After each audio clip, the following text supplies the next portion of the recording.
Nabi mencontohkan kita masuk ke kamar mandi, tidak ujuk-ujuk langsung masuk. Ada 2 sunnah saat masuk, 2 sunnah saat keluar. 2 sunnah saat masuk, sunnah yang pertama adalah melangkah dengan kaki kiri.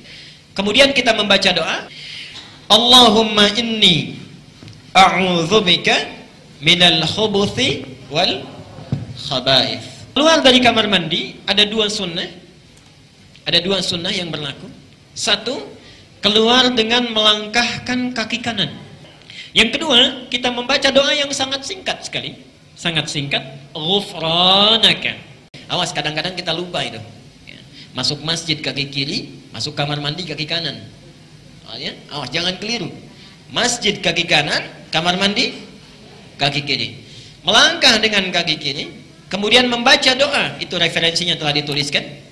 Al-Bukhari 142, Muslim 375, kemudian At-Tirmidzi nomor hadis yang ke-6. Kemudian kita membaca doa, Allahumma inni a'udzubika minal khubuthi wal khaba'ith. Hafal artinya? Baik, saya tulis dulu ya. Nanti kita bahas per kalimatnya. Allahumma inni a'udzubika minal khubuthi wal khaba'ith. Allahumma inni a'udzu bika, saya turunkan ke bawah, minal khubuthi wal khaba'ith. Saya garis bawah ya. Perhatikan setiap runtutan kalimatnya. Allahumma, duhai Allah. Ini panggilan yang sangat merendah. Panggilan yang sangat merendah. Asal kalimatnya ya Allah. Oke, alhamdulillah. Asal kalimatnya ya Allah.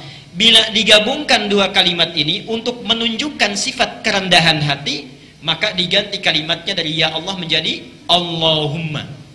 Oke, jelas sampai sini? Baik. Tapi bila kita ingin menekankan permohonan doa yang sangat, biasanya dari Allahumma diganti menjadi Rabbana. Jelas ya? Jadi kalau bapak ibu misalnya ingin berdoa, doanya dengan merendah, baca Allahumma. Tapi kalau dalam keadaan yang sangat kita mohon ingin dikabulkan dengan segala keagungan Allah, sifat-sifat yang memelihara kita, merawat kita, mengabulkan permohonan kita, maka sebut namanya Rabbana, Rabbana. Karena itu di Quran seringkali diajarkan doa dengan Rabbana. Oke? Yang paling hafal Rabbana atina fid dunya hasanah. Baik. Jelas sampai sini ya? Maksud saya, dari sini kita sekarang sudah tahu kalau ingin berdoa yang standar, ya Allah. Kalau ingin agak merendah, Allahumma. Kalau sangat serius ingin dikabulkan, Rabbana. Baik. Insyaallah ya, bisa dipraktikkan. Yang kedua, ya Allah dengan perasaan yang sangat merendah. Inni, bila di dalam Al-Quran atau di hadis ada kalimat inni atau inna, inni itu asalnya dari kata inna ditambah i, ya? Inna ditambah i. Inna itu dikenal dengan huruf taukid, artinya huruf yang berfungsi menguatkan sesuatu, menunjukkan kekuatan maksud. Jadi kalau di dalam Quran ada ayat yang diawali dengan kata inna, itu artinya kita diminta harus yakin, jangan ragu. Kenapa diawali dengan kata inna? Karena ada sementara orang yang ragu dengan kandungannya, dikuatkan oleh Allah dengan inna ini. Jangan ragu, kamu harus yakin. Contoh, wal 'asr innal insana lafi khusr. Sungguh, demi waktu yang selalu kita lalui, manusia berpotensi rugi. Kadang-kadang ada yang ngeyel, ah masa sih, saya biasa aja. Ya Allah, aku merendah kepadamu, sungguh aku, a'udzu, aku berlindung, perhatikan, aku berlindung bika kepadamu. Ada u'idzu, ada a'udzu, itu lain.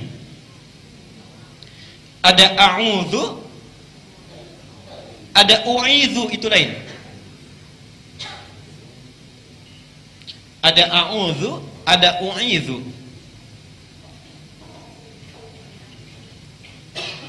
Ali Imran surat 3 ayat ke-36.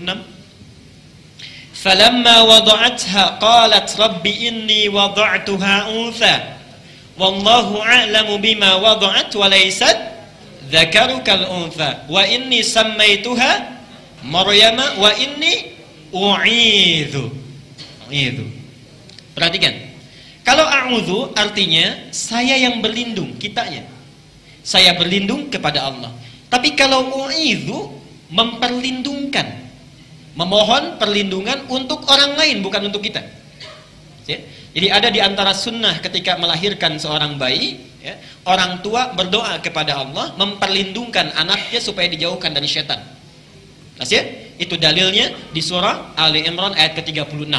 Orang-orang yang memperlindungkan anaknya semenjak lahir, maka langsung diterima, dijaga oleh Allah. Ayat 37-nya, fataqabbalaha rabbuha biqabulin hasanin. Maka Allah akan jaga perjalanan hidupnya dalam keadaan yang baik, dijauhkan dari setan. Itu baru di awal sunnah. Teruskan dulu. Ini sungguh aku berlindung kepadamu, okay, minal khubuthi, dari, biasanya diartikan apa khubus di sini? Setan laki-laki. Kayak gimana bentuknya itu? Setan laki-laki. Wal khaba'ith, dan setan perempuan. Subhanallah. Susah juga digambarkan ini. Kenapa tidak langsung saja menyebutkan minasyaitonati wasyaiton atau minasyayatin? Ya Allah, dengan merendah aku sangat bermohon kepadamu, aku berlindung padamu dari segala setan. Kan bisa.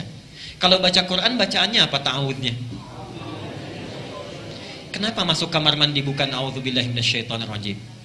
Atau Allahumma inni a'udzubika minasyaitonirrajim, tapi kita baca minal khubuthi wal khaba'ith. Nah, sekarang perhatikan betul. Khubuth ini asalnya dari kata al-khubthu, kha, ba dengan tha. Ini bentuk jamak ya. Bapak Ibu mesti sabar ya. Saya senang membahas per kalimat, kadang per huruf karena ada maknanya ya.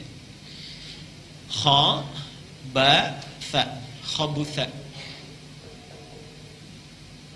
Khabutha ini artinya sesuatu yang kotor, yang jorok, yang tidak senonoh.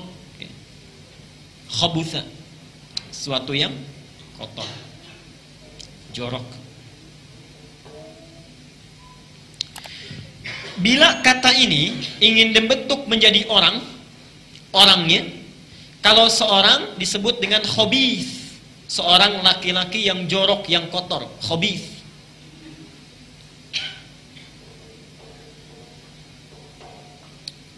Kalau perempuan ditambah ta di ujungnya, ta marbutah, khabithah.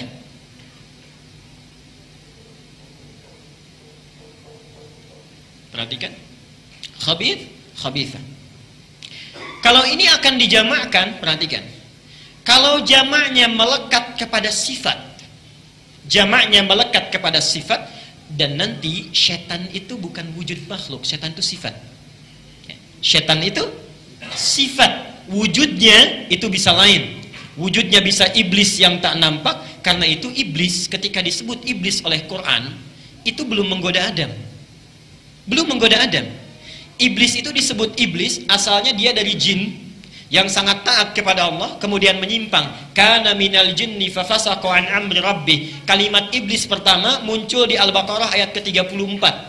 Diminta untuk sujud kepada Adam, dia menolak. Wa idz qulna lil malaikati isjudu li adama fasajadu illa iblis. Tapi belum goda Adam. Jadi iblis itu wujud makhluk yang menyimpang dari taatan kepada Allah, fasik dia, tapi belum menggoda. Ketika menggoda Adam, dirubah namanya dari iblis menjadi nama lain. Ayat 36-nya, fa'azallahuma syaitanu anha. Jelas ya? Ini untuk menunjukkan bahwa sifat-sifat yang menggoda kita, memalingkan kita dari ketaatan kepada Allah, maka dia berbentuk sifatnya dengan syaitan. Wujudnya bisa macam-macam. Ada yang tidak tampak berbentuk jin atau yang tampak. Karena itulah ketika membaca surat An-Nas ujungnya minal jinnati wan nas. Jelas sampai sini? Baik. Nah, setan itu seringkali senang dengan tempat yang kotor. Ya. Yang sangat kotor itu rumahnya. Digambarkan dalam riwayat kamar mandi itu sebetulnya ya, itu tempat yang paling kotor, disitulah rumahnya setan. Ya. Karena itu jangan lama-lama di kamar mandi itu. Ya. Ada orang yang sampai baca korannya di kamar mandi, ya. Baca majalahnya di kamar mandi. Kadang-kadang dapat ide di kamar mandi itu. Ya. Perhatikan, karena tempatnya itu rumahnya, berpotensi berkumpul segala sifat-sifat buruk di situ. Baik yang buruk ini terkait dengan laki-laki atau terkait dengan yang perempuan. Karena sifat-sifat buruk itu mengumpul, kalau satu tadi disebut apa? Al-khubth, ya, orangnya khabith. Kalau banyak sifatnya terkait dengan laki-laki, dijamakkan menjadi khubuth. Tas ya? Jadi seorang laki-laki yang masuk ke kamar mandi, masuk ke markasnya setan, ada potensi-potensi yang bisa menggoda dia, memalingkan dari ingat kepada Allah, dimasukkan segala hal yang kotor saat itu, okay? Karena saking banyaknya keadaan-keadaan itu, baik, disebutlah, dijamakkan sifatnya dengan khubuth. Karena itu hebatnya setan. Saat masuk, seolah-olah kita tidak ingat apa-apa, di kamar mandi bisa ingat segala hal. Okay? Apakah laki-laki saja? Tidak. Karena itu dijamakkan sifatnya untuk perempuan. Wal khaba'ith. Perhatikan, kalau setan berhasil menggoda yang laki-laki sehingga berpikiran kotor, bertindak kotor, berkata-kata yang kotor, berpikiran yang kotor, maka dirubah pemiliknya dari khubuth ini, dari sifat menjadi khabithun. Al-khabithun. Al-khabithun. Yang perempuan, bila dia berhasil digoda oleh setan, punya pikiran yang kotor, kata-katanya tidak baik, perilakunya kotor, menyimpang dan sebagainya, kemudian dirubah kalimatnya karena dimiliki sifat ini oleh orangnya menjadi al-khabithat.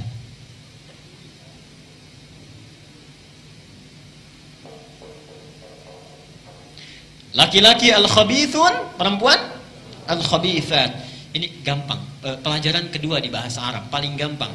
Kalau satu kalimat ingin dijamakkan, untuk laki-laki tambah saja waw dan nun ujungnya.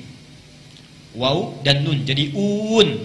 Ingat ya, kalau ada waw dan nun di ujungnya, bacanya un.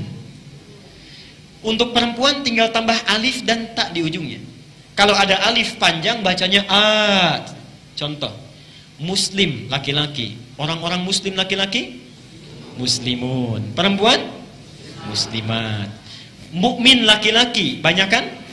Mukminun. Perempuan? Mukminat. Orang-orang yang hadir kalau laki-laki? Hadirun. Perempuan? Itu tidak ada. Hadirat tidak ada. Karena itu disebut dengan jamu syamil. Kalau sudah hadirun, itu mencakup laki-laki dan perempuan. Oh,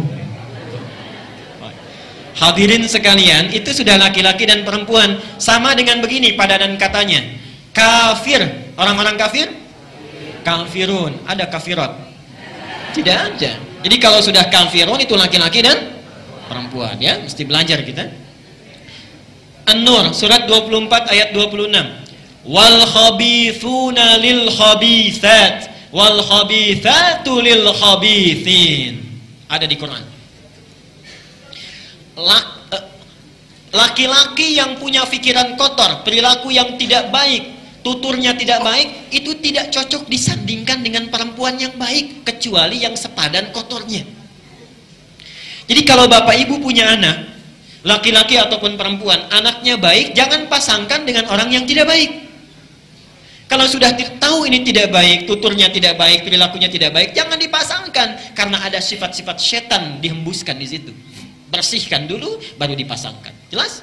Karena orang-orang yang baik, wat-tayyibuna lit-tayyibat. Perhatikan, kalau keliru kita resikonya besar. Mohon maaf, tolong kaji benar surat An-Nur ini, ayat ke-26 ini. Kata Allah, orang-orang yang baik itu cenderung akan ringan digosipkan. Ulaika mubarra'una mimma yaqulun. Orang-orang yang baik kalau dipasangkan itu akan disebutkan yang baik-baik, cenderung tidak digosipkan. Tapi kalau orang baik ketemu orang jelek, gosipnya banyak. Atau orang jelek dengan yang jelek, gibahnya akan banyak. Yang kedua apa? Subhanallah. Walahum maghfiratun wa rizqun karim. Kecenderungan akan selalu baik, bebas dari dosa, dan dibuka rizkinya oleh Allah. Jadi mulai sekarang kalau kita punya anak yang ingin dipasangkan, cari orang-orang yang baik. Terbuka kebaikan, terbuka ampunan, dan rizki mengalir dengan baik. Jelas sampai sini? Baik. Yuk kembali ke sini. Karena kita akan masuk ke markas setan, langkahkan kaki kiri. Mohon kepada Allah, Allahumma ya Allah, sungguh aku berlindung kepadamu minal khubuthi, dari godaan-godaan yang mungkin menimpa aku sebagai laki-laki, wal khaba'ith, atau godaan-godaan yang menimpa aku terkait dengan perempuan. Jelas sampai sini?